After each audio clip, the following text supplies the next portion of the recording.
Bonjour, on va s'intéresser aujourd'hui à trois exercices, des classiques, donc des voitures sur des plans inclinés, une bille sur une piste qui fait un looping et puis des skieurs. Les skieurs, c'est un grand classique et ça va nous permettre de revoir pas mal de choses en mécanique. C'est parti. Premier exercice, donc une voiture sur un plan incliné. Cette voiture va se déplacer avec une vitesse constante.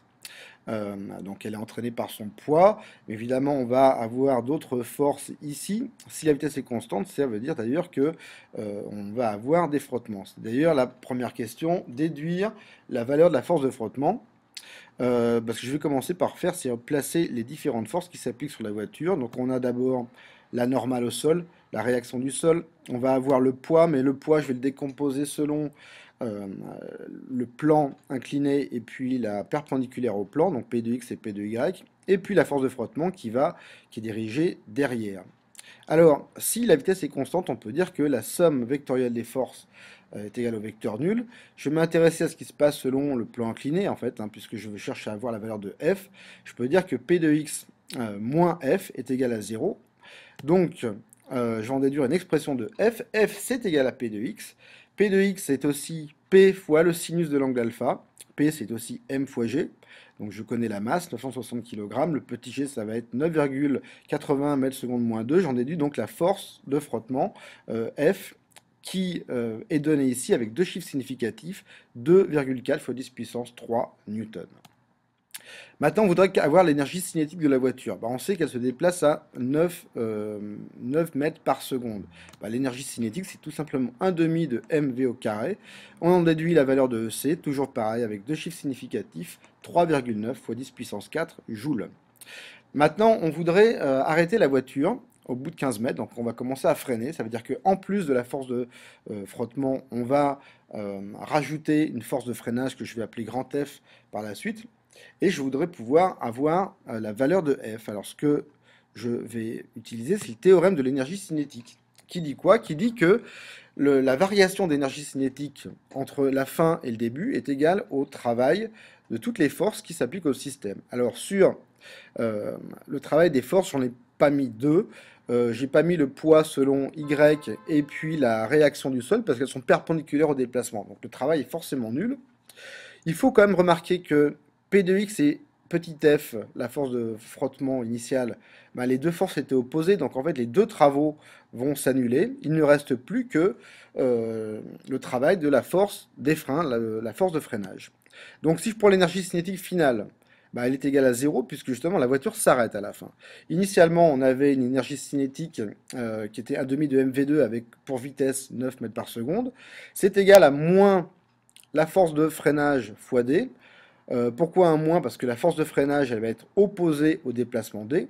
Donc j'en déduis une expression de F qui est l'énergie cinétique 1 demi de mv au carré divisé par la distance, ce qui va me donner avec deux chiffres significatifs 2,6 fois 10 puissance 3 newton. Deuxième exercice, un grand classique, on va lâcher en A une bille qui va ensuite faire un looping. On va considérer que la hauteur initiale, enfin la hauteur d'origine, ça va être la hauteur à laquelle se trouve B, donc ça sera la hauteur 0. Et puis, on va surtout s'intéresser à ce qui se passe en B. Dans la suite du problème, on prendra d'ailleurs un petit g arrondi à 10 mètres secondes puissance moins 2. Donc, c'est parti.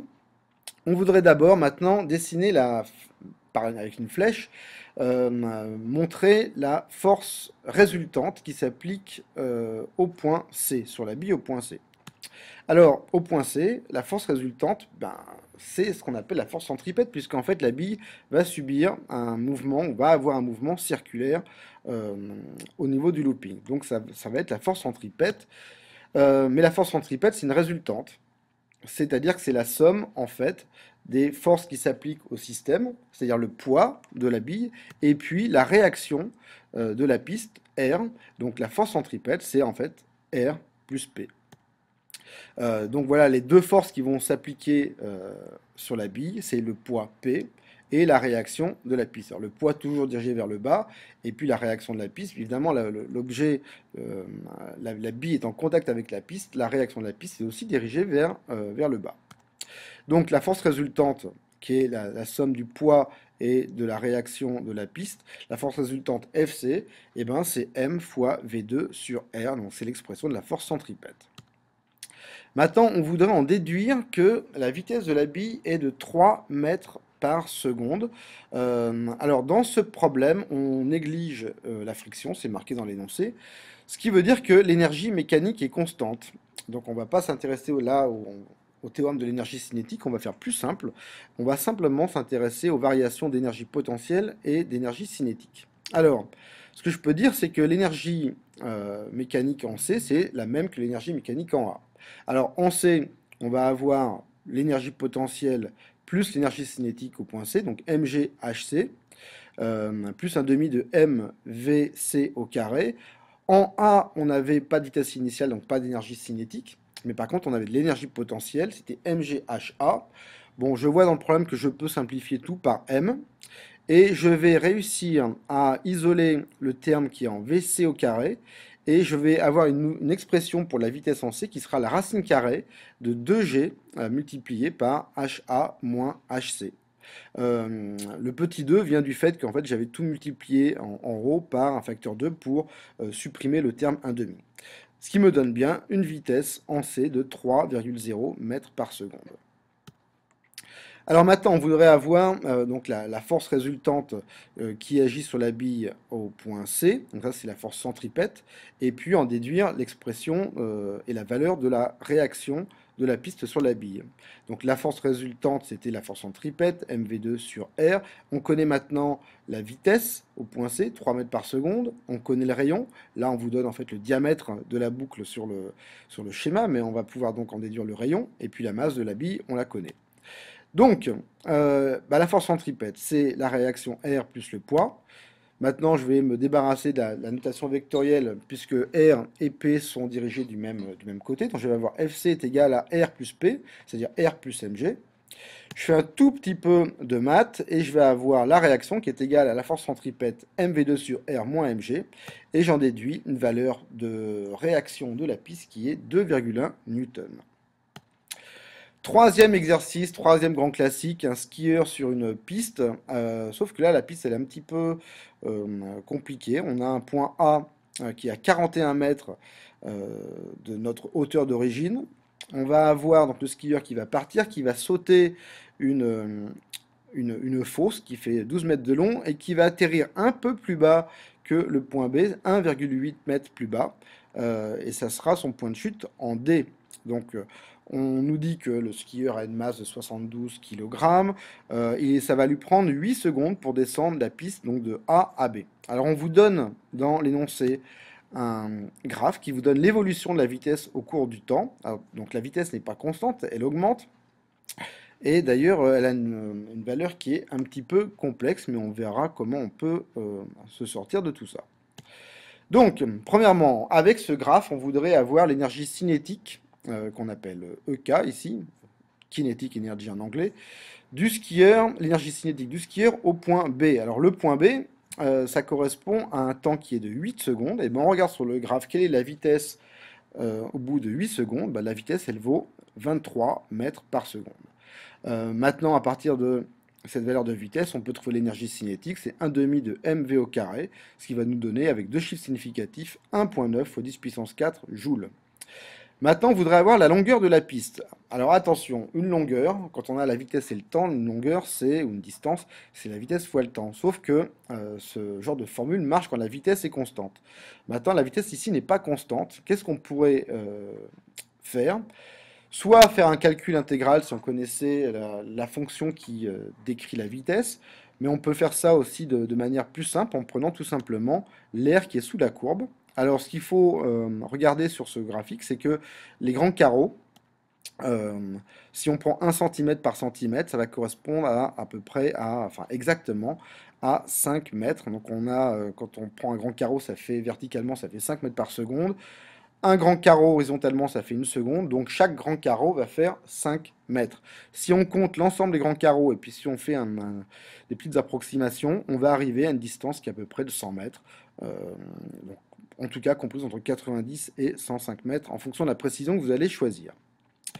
Maintenant, on voudrait avoir la valeur du changement d'énergie potentielle entre les points A et B. Ben, pour l'énergie potentielle, on se moque de la trajectoire, on s'intéresse simplement à la différence de hauteur. Donc on avait une différence de hauteur de 41 mètres. L'énergie potentielle, c'est mgh. Donc on va avoir avec deux chiffres significatifs 2,9 fois 10 puissance 4 joules. Maintenant, ce qui va être intéressant, vous allez regarder le rapport qu'il y a entre l'énergie potentielle moins l'énergie cinétique divisé par l'énergie potentielle. On connaît la valeur de l'énergie cinétique, la valeur de la variation de l'énergie potentielle. Quand on fait ce calcul-là, on va trouver une valeur de 0,34, ce qui nous fait 34%. Alors pourquoi on veut s'intéresser à ce rapport? Tout simplement parce que on a certainement négligé des frottements dans le problème. Si on avait des frottements qui étaient négligés, on aurait une conversion totale de l'énergie potentielle en énergie cinétique. Visiblement, c'est pas le cas. C'est pas le cas. On n'a que 34% de conservation d'énergie. Alors qu'est-ce que pourrait représenter ce rapport? Ça peut tout simplement vouloir dire que une partie de l'énergie est perdue à cause de la résistance de l'air ou éventuellement des frictions entre le ski, enfin les skis et la neige. Maintenant, on a notre skieur qui est au point B et qui va s'envoler au-dessus de la fosse et qui va atterrir au point D. Euh, il va atterrir le point D d'ailleurs 1,8 mètres plus bas que le point B. Alors on voudrait savoir quel est le temps de chute pour tomber. En fait, on va avoir un exercice de cinématique simple. On va s'intéresser simplement à la descente, la chute verticale, une chute de 1,8 mètres. On connaît ici la formule, c'est la cinématique classique. On va regarder l'axe Y, par exemple, ce qui se passe verticalement. On sait que les équations de la cinématique nous donnent que Y est égal à 1 demi de l'accélération fois le temps au carré. Dans ce cas-là, verticalement, l'accélération, c'est l'accélération de pesanteur, petit g. Donc on va avoir y est égal à 1 demi de gt au carré, ce qui nous permet d'avoir une expression pour le temps, racine carrée de 2 fois la distance, distance verticale parcourue divisée par petit g, et on va trouver une valeur de 0,61 secondes. Maintenant, on voudrait savoir quelle est la distance qui est parcourue entre B et D en négligeant les frottements de l'air. Ben, on a maintenant le temps de chute. Le temps de chute, ça va être en fait le même temps que le temps pour aller de B à D. On connaît la vitesse au point B. Donc l'expression qui va nous permettre d'avoir la distance entre B et D va être très simple. La distance, c'est la vitesse fois le temps. Donc 23 mètres par seconde fois 0,61 secondes, ce qui va nous donner 14 mètres.